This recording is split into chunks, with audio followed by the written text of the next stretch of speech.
What I'm going to show you in this video will make you drastically rethink your home TV setup and completely change your perception of what's possible with a home cinema projector. But it's not that simple.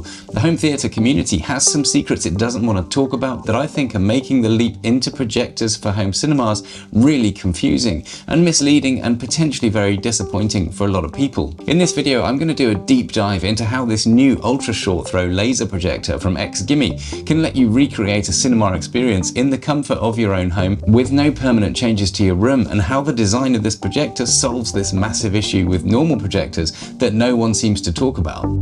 We have a bit of a paradox in that obviously a great way of adding a hideaway home cinema to your existing lounge is to use a projector, but if you're using a normal room without painting your walls and ceilings black, it's just not going to work. Keep watching to find out why and how this projector solves the problem. This projector was sent to me for free and I can keep it, but no money is changing hands.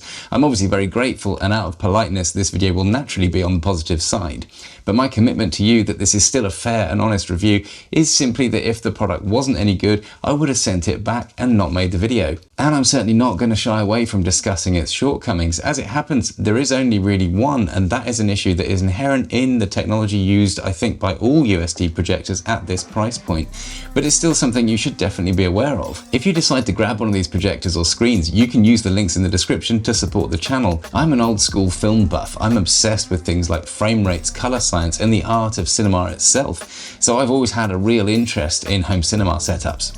I considered OLED TVs to be one of the most exciting things to happen in TV tech, but it still didn't really solve the size issue. 100-inch OLEDs are still an eye-watering price. I go into this in more detail in my Vividstorm screen review video, but getting a cinema equivalent screen size requires a screen that really dominates in the room. In our lounge here, a 45-degree field of view equates to a 100-inch screen. Given most people don't have a room that they can dedicate to a permanent home cinema setup, technology like this automatic screen from Vividstorm combined with the game-changing characteristics of ultra-short throw projectors, the industry is finally at a point we can think about really good hideaway home cinemas that don't intrude on your room when they're not in use. This whole setup literally fits under my sofa and can be brought out and set up in a few minutes to create an incredible home cinema experience with no permanent changes to the room. The technology we're looking at here is an ultra-short throw laser projector, and what that means is it sits on the floor right in front of your screen and projects the image up onto the screen. And this has the huge benefit, of course, of never shining onto someone walking in front of the screen and creating a shadow, and it makes it feel much more like a normal TV in that sense. But the implications of the projector don't stop there, and this brings us to what the home cinema community doesn't want to seem to talk about. The industry has over the years sold us this idea that a projector is a great way of getting a big screen in a home cinema. All you need to do is turn off the lights. Well, the reality is that that just isn't true. What most people don't realize about normal overhead projectors is that if you use a projector like that in a normal room like this, with light walls and a white ceiling, it's impossible to get good contrast, even if you have all your lights off, especially if the room is on the small side. As soon as there's a bright part of the image, the brightness reflects off the ceiling and walls and back onto the dark areas of the screen. No matter what the theoretical contrast ratio of your projector, in an environment like this, it's just going to look totally rubbish. And this is where the ultra short throw projector saves the day. Because it shines from a totally different angle to where you sit, the screen surface can be designed to only reflect light from that angle.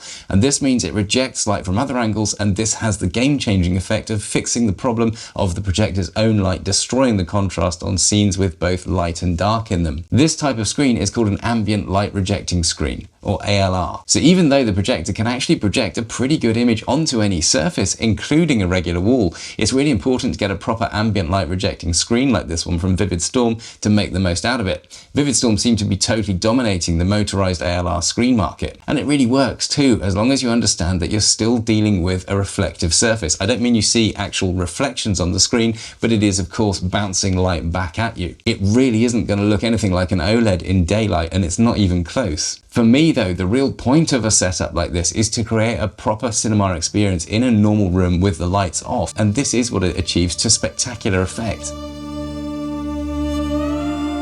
In a dark room, this thing is next level, absolutely as bright as you'd ever want it, an incredible color and contrast on an ALR screen. In fact, I think the richness of the color in dark areas, I think is really what makes this projector stand out. And I think that is down to its slightly unusual LED and red laser combination light source. Speaking of light sources, gone are the days of needing to replace projector bulbs every year. The light source in this lasts for 20,000 hours. That's a lot of movie watching. So let's get right to the main point with this projector. The image quality is really good. It's Dolby Vision certified, so you get remarkable color, peak brightness and contrast levels. In terms of numbers, this means 99% of the DCI P3 color gamut, 1,000,000:1 contrast ratio and a peak brightness of 2300 ISO lumens.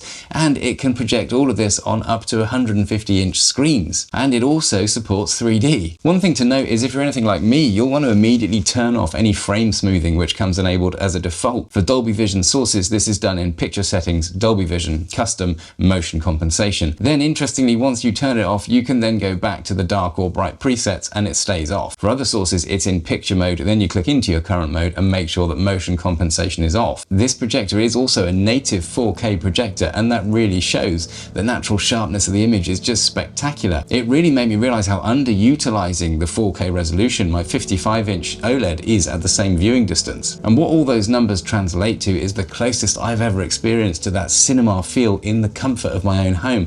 It reminds me why I love cinema, the way it moves you and the power of good cinematography and storytelling that get lost when you use a smaller TV at home are all as wonderful as ever on this setup.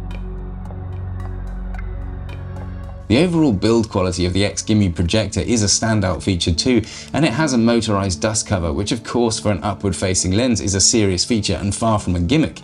It's very satisfying to watch it do its thing and rise up at the same time as the screen when you turn it on. It does have a fan that seems to run all of the time, but it's very quiet, and I've never been aware of it once I'm actually watching a film. There is a boost mode that does kick the fan up a notch, but that kind of brightness really isn't needed in a dark room.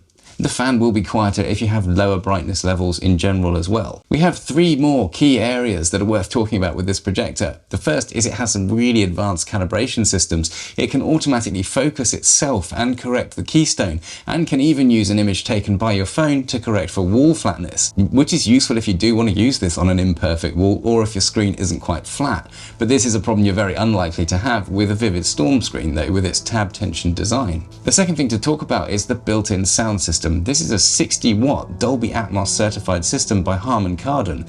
I've always enjoyed Harman Kardon gear, and for built-in speakers this is really very good. It's not as good as my HomePod setup, but for many people I think this would easily be good enough to use without worrying about any other speakers. And this brings us on to the third thing that's super important, and that is that this supports eARC. If you want to use an Apple TV with HomePods, this is a game-changing feature. It allows sound from any input into the projector, including surround sound encoded audio, to be sent back to the Apple TV and then onto the HomePods. And this is such a great setup that works with this idea of a minimal system by day that turns into a spectacular cinema experience by night. It does also have optical out though, so you can still go to town with a proper home cinema surround sound system if you wanted to. It's worth keeping your speaker placement in mind because not all screens work when placed in front of speakers. The one I have here doesn't have any perforations, so it does mess up my sound, but it means it's a better reflective surface for the beamforming tweeters in the HomePods when they're placed in front of the screen. So it's worth deciding if you want to have a perforated screen that goes in front of your speakers, or a non-perforated screen if you're using the built-in speakers on the projector or other speakers that are going to be placed in front of the screen's plane. By the way, if you enjoy my videos, check out SetSeed, the ultimate way to power a website with everything you need under one roof. Becoming a channel member here on YouTube is also super appreciated. Many thanks to all my current members. And you can also buy one of these crazy t-shirts with next level artwork by my dad, and as always looking for the affiliate links in the descriptions of my videos. If you're in the UK and love camping, you can also grab a roof tent from me direct. I've still got some in stock. Now onto the main issue with this kind of projector, and that is the infamous rainbow effect. It's definitely quite a noticeable effect, and it can be pretty annoying depending on the type of content you're viewing.